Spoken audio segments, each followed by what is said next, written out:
ವಂದೇ ಗುರುಣಾಂ ಚರಣಾರವಿಂದೆ ಸಂದರ್ಶಿತ ಸ್ವಾತ್ಮಸುಖಾವಬೋಧೆ ಜನಸ್ಯ ಯೇ ಜಾಂಗಲಿಕಾಯ ಮಾನೆ ಸಂಸಾರ ಹಾಲಾಹಲ ಮೋಹ ಶಾಂತಿ. ಮಾತಾ ರಾಮೋ ಮತ್ಪಿತಾ ರಾಮಚಂದ್ರ ಸ್ವಾಮಿ ರಾಮೋ ಮತ್ಸಖಾ ರಾಮಚಂದ್ರ ಸರ್ವಸ್ವಂ ಮೇ ರಾಮಚಂದ್ರೋ ದಯಾಲುಃ ನಾಣ್ಯಂ ಜಾನೆ ನೈವ ಜಾನೆ ನ ಜಾನೆ. ಶ್ರೀ ಶಂಕರಾಚಾರ್ಯ ಪರಂಪರಾಯಾಂ ಸಮಾಗತಾನಾಂ ಗುರುಪುಂಗವಾನಾಂ ಅನಾರತಂ ಪೂಜ್ಯ ಪದಾರವಿಂದೇ ನುಮಃ ಸದಾ ಸ್ವಾತ್ಮನಿ ಸಂಸ್ಥಿತಾನಾಂ. ಆದಿಗುರು ಶಂಕರಾಚಾರ್ಯರ ಚರಣ ಕಮಲಗಳಲ್ಲಿ ಮಸ್ತಕವಿಟ್ಟು ಧರ್ಮಪ್ರಭು ಶ್ರೀರಾಮನ ದಿವ್ಯಮಂಗಲ ವಿಗ್ರಹವನ್ನು ಚಿತ್ತದಲ್ಲಿ ಧರಿಸಿ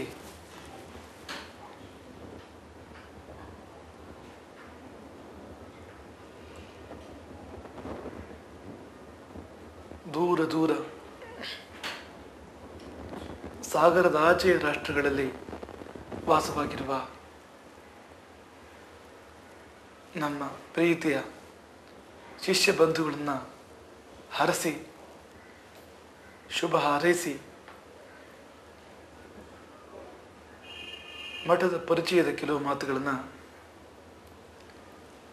ಸಂಪರ್ಕಾಭಿಲಾಷೆಯ ಕೆಲವು ಮಾತುಗಳನ್ನು ನಿಮ್ಮ ಮುಂದೆ ಆಡಲಿಕ್ಕಿದ್ದೇವೆ.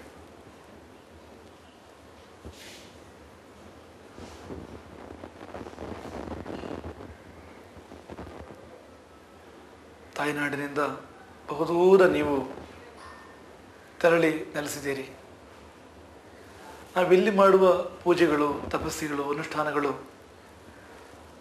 ಅಲ್ಲಿಯೂ ನಿಮ್ಮ ಏಳಿಗೆಗೆ ಕಾರಣವಾಗಲಿ. ವೃತ್ತಿ ಪ್ರವೃತ್ತಿಗಳಲ್ಲಿ ನೀವು ಪ್ರಾವೀಣ್ಯವನ್ನು, ಶ್ರೇಷ್ಠತೆಯನ್ನು ಸಾಧನೆ ಮಾಡುವಂತೆ ಆಗಲಿ ಅಂತ ಆಶಿಸ್ತೇವೆ.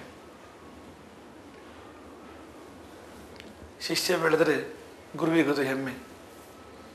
ಈಗ ನೀವು ಆ ರಾಷ್ಟ್ರಗಳಲ್ಲಿ ನಿಮ್ಮ ತನವನ್ನು ಪ್ರತಿಷ್ಠಾಪಿಸಿದರೆ ಅದು ಪೀಠಕ್ಕೊಂದು ಹೆಮ್ಮೆಯ ಸಂಗತಿ. ವಿಪರ್ಯಾಸ ಅಂದರೆ ನಾವು ನಮ್ಮ ಪರಿಚಯವನ್ನು ನಿಮಗೆ ಮಾಡಿಕೊಡ್ಬೇಕಾಗಿದೆ.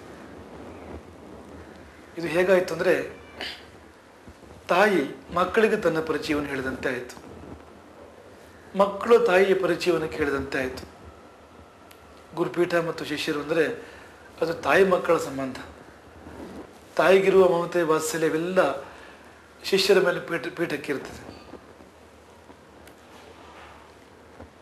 ನಮ್ಮ ಗುರು ಪರಂಪರೆ ಶ್ರೀಮನ್ನಾರಾಯಣದಿಂದ ಆರಂಭ, ಮತ್ತೆ ಚತುರ್ಮುಖ ಬ್ರಹ್ಮ, ವಸಿಷ್ಠರು, ಶಕ್ತಿ, ಪರಾಶರರು, ವ್ಯಾಸರು, ಶುಕರು, ಗೌಡಪಾದರು, ಗೋವಿಂದ ಭಗವತ್ಪಾದರು, ಶಂಕರಾಚಾರ್ಯರು.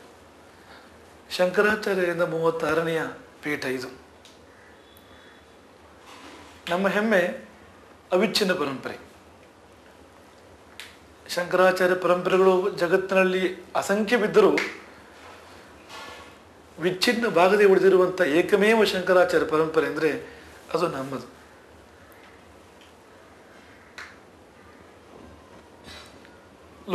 ಲೋಕದಲ್ಲಿ ಏಕೈಕವಾದಂಥ ವಿಖ್ಯಾತ ವ್ಯಾಖ್ಯಾನ ಸಿಂಹಾಸನ ಹೊಸ್ತಿದಂಥ ನಿರ್ಮಿತ, ಅದು ಮಠದ ವಿಶೇಷ. ರಾಮಾದಿ ದಿವ್ಯ ಮಂಗಲ ವಿಗ್ರಹಗಳು ಶಂಕರಾಚಾರ್ಯ ಪ್ರದತ್ತ ಪಾದಕ್ಕೆ, ಅದು ನಮ್ಮ ಅರ್ಚನೆಗೆ ವಿಷಯ.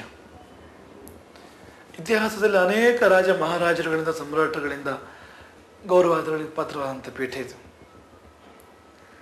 ಭಾರತದಾದ್ಯಂತ ಇಂದಿಗೂ ಮಾನ್ಯತೆಯನ್ನು ಪಡೆದಿರುವಂಥ ಈ ಪೀಠದ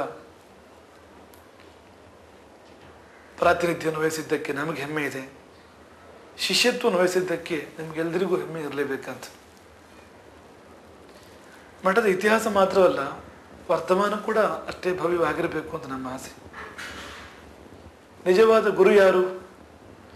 ಶಂಕರಾಚಾರ್ಯರು ಹೇಳ್ತಾರೆ, ಅಧಿಗತ ತತ್ವ, ತತ್ವಜ್ಞಾನ ಆಗಿರಬೇಕು ಅವನು. ಶಿಷ್ಯಹಿತ ಯೋದ್ಯತ ಸತತಂ, ಸತತವೂ ಶಿಷ್ಯರ ಹಿತಕ್ಕಾಗಿ ಉದ್ಯತನಾಗಿರಬೇಕು. ಅವನು ಮಾತ್ರ ನಿಜವಾದ ಗುರು. ಶಂಕರರ ಈ ನುಡಿಗಳು ನಮ್ಮನ್ನು ಪ್ರೇರೇಪಿಸಿತು. ನಾವು ಪೀಠಕ್ಕೆ ಬಂದ ಕ್ಷಣದಲ್ಲಿಯೇ ಸಂಕಲ್ಪಿಸಿದ್ದು, ಇನ್ನು ಅನುಕ್ಷಣವೂ ಶಿಷ್ಯರ ಹಿತಕ್ಕಾಗಿ ಪ್ರಯತ್ನಶೀಲರಾಗಬೇಕು. ಎಲ್ಲಿವರೆಗೆ ಸಮಾಜ ಸಂಪೂರ್ಣ ಸಮೃದ್ಧವಾಗೋದಿಲ್ಲ ಅಲ್ಲಿವರೆಗೆ ವಿಶ್ರಾಂತಿ ಇಲ್ಲ. ನಿರಂತರವಾಗಿ ಸಮಾಜೋದ್ಧಾರಣದ ಕಾರ್ಯಗಳು ನಡೀಬೇಕು ಎನ್ನುವ ಸಂಕಲ್ಪವನ್ನು ಮಾಡಿದರು. ಈ ಸಂಕಲ್ಪದ ಫಲವಾಗಿ ಅನೇಕ ಯೋಜನೆಗಳು ಹೊರಬಂದು ಸಂಘಟನೆ ವಿಶಾಲವಾಗಿ ಬೆಳೆಯಿತು. ಅನೇಕ ಸಂಸ್ಥೆಗಳು ಉದಯವಾಯಿತು. ಇಂದು 60ಕ್ಕಿಂತ ಹೆಚ್ಚು ಪರಿಷತ್ತುಗಳು, 100ಕ್ಕಿಂತ ಹೆಚ್ಚು ಸಂಸ್ಥೆಗಳು,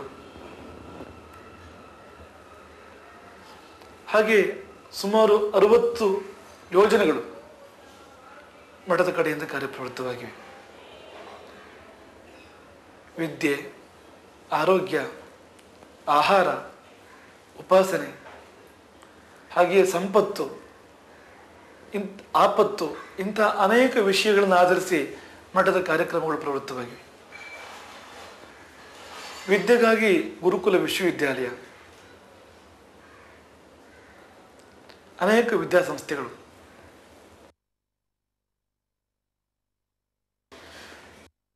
ಪ್ರಾಚೀನ ವಿದ್ಯಾಭ್ಯಾಸಕ್ಕೆ ಒತ್ತು ಕೊಡುವಂಥವು, ಈ ಎರಡರ ಮಿಶ್ರಣವಾಗಿ ಆಧುನಿಕತೆ ಪ್ರಾಚೀನತೆ ಎರಡೂ ಸೇರಿರುವಂಥ ವಿದ್ಯಾಸಂಸ್ಥೆಗಳು ಮಠದ ಕಡೆಯಿಂದ ಕಾರ್ಯಪ್ರವೃತ್ತವಾಗಿವೆ.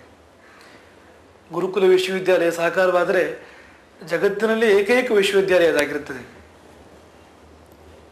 ಭಾರತೀಯ ಮೂಲದ ಎಲ್ಲ 14 ವಿದ್ಯೆ ಕಲೆಗಳನ್ನು ಶಿಕ್ಷಣ ಕೊಡುವಂಥ ವಿಶ್ವವಿದ್ಯಾಲಯ ಇದಾಗಿರುತ್ತದೆ. ಧರ್ಮ ಯೋಧರನ್ನು ಸಿದ್ಧಪಡಿಸುವಂಥ ವಿಶ್ವವಿದ್ಯಾಲಯ ಇದಾಗ್ತದೆ. ಧರ್ಮ ಪ್ರಜೆಗಳ ನಿರ್ಮಾಣಕ್ಕೆ ಕಾರಣವಾಗ್ತದೆ. 4 ವೇದಗಳು, 6 ವೇದಾಂಗಗಳು, 4 ಉಪವೇದಗಳು, 64 ಕಲೆಗಳು, ಧರ್ಮಶಾಸ್ತ್ರ, ಆಗಮ, ನ್ಯಾಯ, ಮೀಮಾಂಸಾ, ದರ್ಶನಗಳು, ಇವೆಲ್ಲದರ ಶಿಕ್ಷಣವನ್ನೊಳಗೊಂಡಂಥ ಅಪರೂಪದ ಗುರುಕುಲ ವಿಶ್ವವಿದ್ಯಾಲಯ. ಅಳಿದು ಹೋಗ್ತಾ ಇರುವಂಥ ಭಾರತೀಯ ಗೋವಂಶವನ್ನು ರಕ್ಷಣೆ ಮಾಡಲಿಕ್ಕಾಗಿ ಕಾಮದುಘ, ಗೋ ಸಂಪತ್ತು ರಾಷ್ಟ್ರೀಯ ಸಂಪತ್ತು. ಈ ಸೃಷ್ಟಿಯಲ್ಲಿ ಅತ್ಯಂತ ಅಪರೂಪದ ಪ್ರಾಣಿ ಗೋವು. ಮನುಷ್ಯನಿಗೆ ಬೇಕಾದಂಥ ಆಹಾರ, ಆರೋಗ್ಯ, ಶಾಂತಿ